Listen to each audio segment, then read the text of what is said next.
আনাম আপনাকে যুক্ত করা হয়েছে, বলেন। আসিফ ভাই, আমি একটু আনাম ভাইয়ের সাথে একটু পরে কথা বললাম, এটা ছোট জিনিস আপনারা জিজ্ঞেস করবো আসিফ ভাই।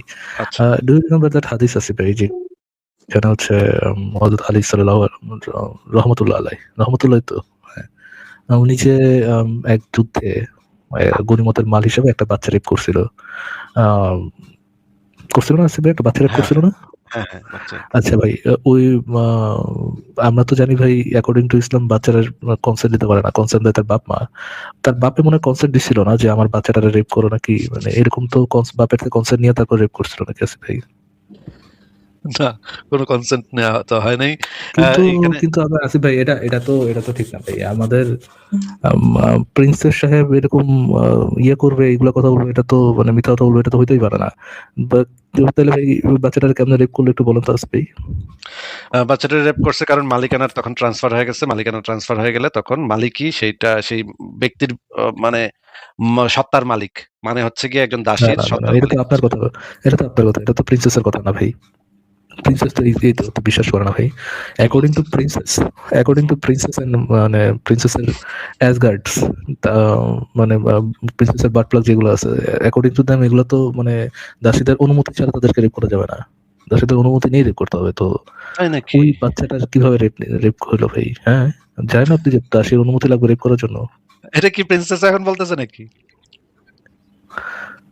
আপনি কি প্রপোজ করতেছেন? মানে একই লাইফ, মানে একই ইসের মধ্যে থেকে আম মানে বগলতলায়, মানে প্রিন্সেসের বগলতলায় পোলাপেন যে কথাটা বলে, প্রিন্সেস তাদেরকে বগলতলায় আটকে রাখে কিন্তু ওই কথাগুলো রিপিট করে না, এরকম বলতেছেন আপনি? না, না, আমি যেটা মানে মনে ভাবছিলাম যে মনে হয় মিনার ওই নিয়ে আলোচনা করার সময় স্পট করে লাইন থেকে বাইরে যায়, লাইভ থেকে। আবার একটু পরে ঢুকে যখন ওই আলোচনাটা শেষ হয়ে যায়, কারণ ওরা যেন কেউ জেনুইনলি মানে, ধরতে না পারে। মানে আমি এক এরকম সেকেন্ড, দেখছি। আপনি বলতে চাচ্ছেন, মানে আমি আপনি এরকম এটা দেখছি। বলতে চাচ্ছেন যে প্রিন্সেস এটার সাথে একমত? ভাই, আহ, আমাকে একজন মানে আচ্ছা যাই হোক, আমি এটা নিয়ে না বলি। আমি যে জিনিসটা জানতে চাই, আমরা এটা নিয়ে আলোচনা করতে ইন্টারেস্টেড যে দাসীর অনুমতি লাগবে কিনা, বাট তাদের যে কোনো দাবিকে কনসিডারেশনে নিতে মানে জাত বাটপারদের, আমরা তো ভাই বহু জাত বাটপার দেখছি, বহু জাত বাটপার দাবড়াইছি, এবং প্রিন্সেসকে দিয়ে জাত বাটপার প্রমাণ করছি। তাদের ক্লেমটা গ্রহণযোগ্যতার খাতায় আনতে আসিফ ভাই, আমি পার্সোনালি চাই আপনি তাদের ক্লেমটাকে ডিমান্ড করতে যাবেন না। আমি চাই এই ক্লেমটা প্রিন্সেস দ্বারা সার্টিফাইড হয়ে আসবে, তাদের ক্লেমটাই প্রিন্সেস দ্বারা সার্টিফাইড হয়ে আসবে, দেন আমরা এটাকে নিয়ে ধরবো, এইটাকে যাচাই করে প্রিন্সেস দেবো যে তাদের ক্লেমটা কত। কিন্তু প্রিন্সেস তো আমার লাইভে এসে বলছিল যে দাসীদের অনুমতি নেওয়ার কোনো ইয়া নাই, জরুরি না। যদি কেউ অনুমতি ব্যক্তিগতভাবে নিতে চায় নিতে ঠিক পারে, ঠিক কিন্তু আছে, ধর ইসলামে পিরিয়ড হয়ে গেল, ধরেন প্রিন্সেস একটা পিরিয়ড হয়ে গেছে, তার ওই নতুন new new period, new princess হইতেই পারে, তার নতুন একটা ইয়ে আসতেই পারে, মতদ্বারা চেঞ্জ আচ্ছা, হয়ে যাচ্ছে, এটা তো আমি খোলাখুলা না জানি বলে না ভাই। প্রিন্সেসের মতদ্বারা আপডেট হতে পারে। তো আচ্ছা, তার তাহলে যদি মতভেদ আপডেটেড হয়, তাহলে তো ভাই মানে তাদের এই কথাটা যে যুক্তি মানে ভ্যালিড, এইটাকে আমরা ভ্যালিডেশনের খাতায় তখনই নিব যখন এটা সার্টিফাইড হয়ে যাবে প্রিন্সেসের দ্বারা। আচ্ছা। এছাড়া আমরা ভাই এটাকে ভ্যালিডেশনের মধ্যে নিব না। তো আপনারা যারা যারা দর্শকরা আছেন, প্লিজ বলেন যে ভাই আপনাদের দাবিকে, আপনাদের রেফারেন্সে আসিফ ভাই, ফারাজ ভাই এরা কেউ আমলে নেবে যদি আপনারা এইটাকে জাস্ট প্রিন্সেসকে দিয়ে ভ্যালিডেশন নিয়ে নিয়ে আসেন যে আপনাদের দাবিটা সত্য। প্রিন্সেস এটাকে ভ্যালিড করবে। কেননা ভাই আপনাদের মতো সুনা হাগাইনারে গরু গাধা বা জাতপাত প্রমাণ করে না আমাদের সময় নষ্ট। বাট এটা যদি প্রিন্সেস দিয়ে জাস্টিফাই করে আসে, এখানে একটা ইন্টারেস্ট আছে। হ্যাঁ, ওরা অবশ্যই। জাতপাত প্রমাণ করলে আমাদের একটা ইন্টারেস্ট আছে, মজা ওইখানে আছে, আমাদের আমার একটা মজাও ইন্টারেস্ট আছে, আছে। হ্যাঁ, ওই জায়গায় আমাদের একটা অ্যাচিভমেন্ট আছে। হ্যাঁ। আপনাদের আমাদের কোনো অ্যাচিভমেন্ট নেই। সো দর্শক যারা যারা আছেন, চ্যাটে যারা যারা আছেন, প্লিজ যান ওনাদেরকে সেই তথ্যটা পৌঁছায় দেন, পৌঁছায় দেন, বলেন যে আমরা জানি যে যদিও এইভাবে তথ্য দিতে মানে এইভাবে ইনফরমেশন দিতে আমি আমার নিজেও ডিসগাস্টিং লাগে, বাট তারপরও যেহেতু ওইরকম করে মানে পাঠায়, আপনারা জান এই কাজ করেন, গো হেড একটু জানাই দেন যে যদি প্রিন্সেস এটাকে ইয়ে করে, অথরাইজ করে, আমরা এটাকে যাচাই বাছাই করে দেখতে ইন্টারেস্টেড। হ্যাঁ, প্রিন্সেস একটা শর্ট ভিডিও বানাবে। শর্ট ভিডিও বানায় দাবি করবে যে এখানে মানে অবশ্যই দাসীর কনসেন্ট ছাড়া দাসীর সাথে যৌন সঙ্গম করা এটা ইসলামে হারাম। এটা মিনার একটা শর্ট ভিডিও বানায় বললেই হবে। তারপরে আমি আপনাদের যা বলা দরকার নেই আসলে, আমি বলেছি ডিয়ার প্রিন্সেস, আশা করি তুমি ভালো আছো, আশা করি তোমার পরিবারের সবাই ভালো আছে। আমি ফারাজ বলতেছি, নিশ্চয়ই তুমি আমরা চিনো। তোমাকে যে ইয়াটা দেওয়া হয়েছে, তোমাকে তোমার যে বগলতলার ভাইয়ারা যে দাবিটা করছে যে দাসীর সাথে যৌনসঙ্গম করা যাও, দাসের অনুমতি দরকার, এবং যে ইয়েটা দিচ্ছে, এটার জন্য যে রেফারেন্সটা দিচ্ছে, এটাকে একটু দয়া করে তোমার ভাইদেরকে যদি তুমি সিরিয়াসলি নাও, তোদের দাবিকে যদি সিরিয়াসলি নাও, ওটাকে একটু সার্টিফাই করো, তোমার দ্বারা সার্টিফাই, ওখানে তোমার সনদটা বসায় দাও। হ্যাঁ, তুমি এই ইয়াটা যাচাই বাছাই করে দেখছো, রেফারেন্সটা যাচাই বাছাই করে দেখছো, রেফারেন্সটা ভ্যালিড, তাহলে আমরা ওই রেফারেন্সটা ঘাটতে যাচাই বাছাই করে দেখতে ইন্টারেস্টেড। তোমার ভাইরা জাত বাটপা এটা তুমি নিজেও জানো। যদি এই জন্যই জানো যে যখন আমি তোমাদের লাইভে যুক্ত হই আমাকে মেসেঞ্জারের থেকে শুরু করে লাইভে আলাদা করে তোমার বলতে হয় যে ভাইয়া প্লিজ বললেন না যে অমুক ভাই কি বলছে তমুক ভাই কি বলছে এটা নিয়ে আমাকে এম্বারাস করে না প্লিজ। ওটা যদি আমাকে ওটা নিয়ে এম্বারাস না করেন তাহলে আমি খুব খুশি হই, এগুলো করেন না আমাকে। মুমিন ভার্সেস মুমিন বানায় না প্লিজ, এরকম করে রিকোয়েস্ট করতে হয়। তো এই তুমি তো জানো যে তোমার ভাইরা কত বড় চাঁদ বাটপার। তুমি একটা কাজ করো, এটা ভ্যালিডেশন দাও, এই তাদের যে রেফারেন্স গুলো আছে ওটাকে ভ্যালিডেশন দাও, তাদের দাবিকে ভ্যালিডেশন দাও, দেন উইল বি ইন্টারেস্টেড। আমাদেরকে ইন্টারেস্ট প্লিজ করো। Thank you. এই ভিডিও পোর্শন একটু পাঠিয়ে দিন, আপনাদের আর কিছু বলার দরকার নেই। ঠিক আছে, আনাম আপনাকে যুক্ত করা আছে, বলেন আপনি। হ্যাঁ, আসিফ ভাই, ফারাজ ভাই, আশা করি দুজন ভালো আছে।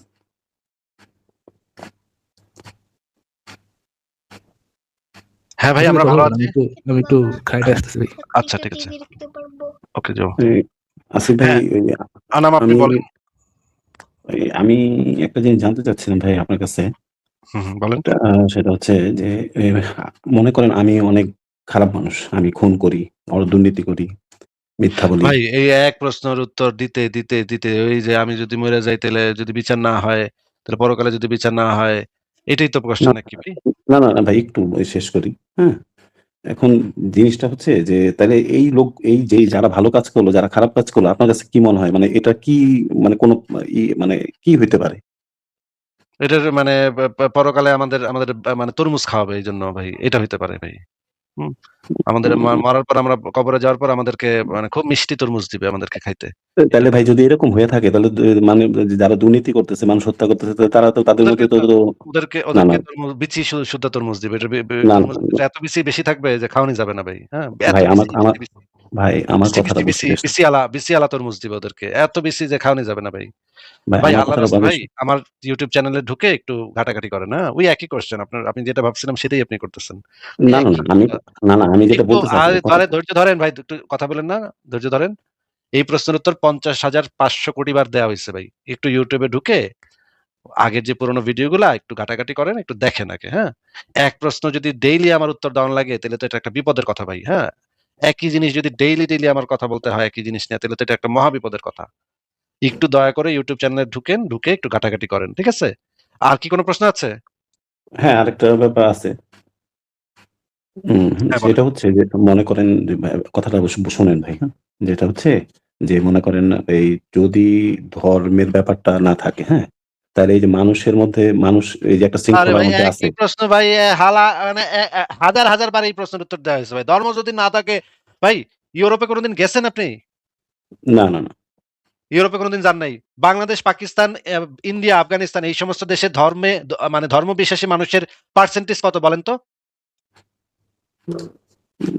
ধারণা নাই, আমার ধারণা নাই, বলেন আপনি। 99.9% হচ্ছে আফগানিস্তানে, পাকিস্তানে হচ্ছে 99%, বাংলাদেশে হচ্ছে 97 থেকে 98%, ভারতেও হচ্ছে একই কাছাকাছি। মধ্যপ্রাচ্যের বেশিরভাগ দেশের এবং যেই দেশগুলো সোমালিয়া থেকে শুরু করে নাইজেরিয়া, এই দেশগুলার ধর্ম বিশ্বাসের পার্সেন্টেজ হচ্ছে পরকালে বিশ্বাস, আল্লাহ বিশ্বাস, এইগুলাতে বিশ্বাসী মানুষের পার্সেন্টেজ হচ্ছে 98 থেকে 99% মানুষ পরকালেও বিশ্বাস করে, স্বর্গ নরকেও বিশ্বাস করে, ঈশ্বরেও বিশ্বাস করে। আর স্ক্যান্ডিনেভিয়ান দেশ, ইউরোপের যে দেশগুলো আছে সেই দেশগুলোতে ধর্ম বিশ্বাসী মানুষের, পরকালে বিশ্বাসী মানুষের, ঈশ্বরে বিশ্বাসী মানুষ, জাপান, নিউজিল্যান্ড এই সমস্ত দেশের, সুইডেন, নরওয়ে, ফিনল্যান্ড এই সমস্ত দেশের ধর্ম বিশ্বাসী, পরকালে বিশ্বাসী মানুষের পার্সেন্টেজ হচ্ছে 40% এর নিচে। ম্যাক্সিমাম দেশে 80 থেকে 80% এর মানুষ, 80% এর বেশি মানুষ হচ্ছে এগুলাতে কোনো পাত্তাও দেয় না। চার্চগুলা এখানে খা করে। কেউ পরকালে বিশ্বাসী মানুষ খুঁজে পাওয়া, হারিকেন দিয়ে খুঁজলে আপনি খুঁজে পাবেন না যে পরকাল, জান্নাত, জাহান্নাম এগুলোতে বিশ্বাস করে, এই সমস্ত বুংচুকিতে বিশ্বাস করে। এখন আপনি বলেন তো যে আপনার মেয়ে নরওয়ের ভিসা পাইছে, স্টুডেন্ট হিসেবে নরওয়ের একটা বিশ্ববিদ্যালয়ে পড়ালেখা করতে যেতে চায়, একই সাথে ভিসা পাইছে আফগানিস্তানে, যেখানে 99.999% মানুষ আল্লাহ বিশ্বাসী। আফগানিস্তানে যেতে চায় আপনার মেয়ে, আফগানিস্তানের একটা ইউনিভার্সিটিতে চান্স পাইছে, ফিনল্যান্ডের একটা বিশ্ববিখ্যাত একটা ইউনিভার্সিটিতে চান্স পাইছে। একা যেতে হবে আপনার মেয়ের। কোন দেশে যাওয়ার ব্যাপারে আপনার কোনো প্রবলেম থাকবে না আর কোন দেশে যাওয়ার ব্যাপারে আপনার সম্মতি থাকবে বলেন তো? এটা 100% ফিনল্যান্ড যেতে পারবে। আমি তো আফগানিস্তান ওমা! পাঠাবো কি না কন আমার ভাই, মেয়েকে। কি কন ভাই? ওই দেশে তো ভাই ফিনল্যান্ডে তো 90% মানুষ ধর্মহীন। মানে বেশিরভাগ মানুষই হচ্ছে কোন ধর্ম বিশ্বাসী মানুষ এমনি খুঁজা পাওয়া আপনার জন্য মুশকিল হবে ফিনল্যান্ডে। তাইলে আপনি যে কইলেন যে ভাই ধর্ম বিশ্বাস করলে তো ভাই মানুষ ভালো থাকে নৈতিক ভাই বাংলাদেশের মানুষ তো অনেক নৈতিক, তাই না? একটা সরকারি অফিস থেকে একটু আমারে একটা কাগজ বাইর করে দিবেন যে যেখানে ঘুষ দান লাগে না। একটা কোন তো দেখি কোন সরকারি অফিস আছে? আসিফ ভাই অনেক ধন্যবাদ ভাই। আমি আমার অ্যান্সার পেয়ে গেছি ভাই। অনেক ধন্যবাদ। আফগানিস্তানে একটা দুর্নীতি ছাড়া একটা কাম করে দেখাইবেন। পাকিস্তানে গিয়া একটা দুর্নীতি ছাড়া কাম করে দেখাইবেন। মাদ্রাসাগুলাতে একটা আপনার ছেলেরে ভর্তি করাইবেন। তারপরে আপনি বাসায় বইসা চিন্তা করবেন যে আপনার ছেলে সেফলি বাসায় ফিরবো। রাত্রেবেলা আপনার ছেলে মাদ্রাসায় ঢুকছে। আপনার ছেলে যে মানে তার পেছনটা অক্ষত রেখা বাসায় ফিরতে পারবে, ফিরতে পারবে এটা তো আপনি নিশ্চিত না ভাই। আপনি তো জানেন যে আপনার ওই মাদ্রাসার হুজুর আপনার ওই বাচ্চারে রাতের বেলা রুমের ভিতরে ডাকবো। এটা আপনিও জানেন, আমিও জানি। আমি তো আমার বাচ্চারে কোনদিন মাদ্রাসাতে একটা হুজুরের পাঠাবো না। এবং আমি আমার ছেলেরে নিশ্চিন্তে এই জার্মানির স্কুলে পাঠাই। আমি জানি এই দেশের মানুষ এই সমস্ত ধর্ম-টর্ম পোছে না। এই জান্নাত জাহান্নাম এগুলো পোছে না।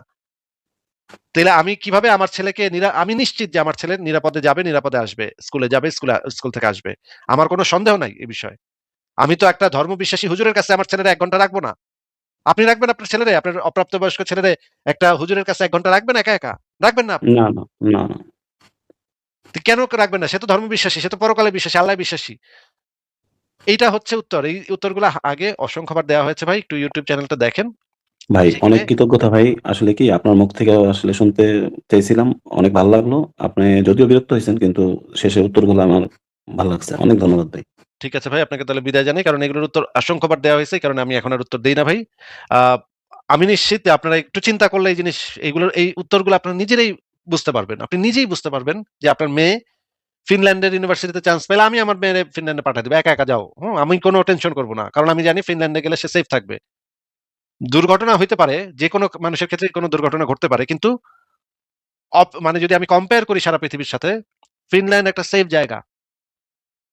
মানে আইন শৃঙ্খলা থেকে শুরু করে মানুষের স্বভাব চরিত্র একটা সেফ জায়গা। আফগানিস্তানে তো আমি আমার কাউরে পাঠাবো না।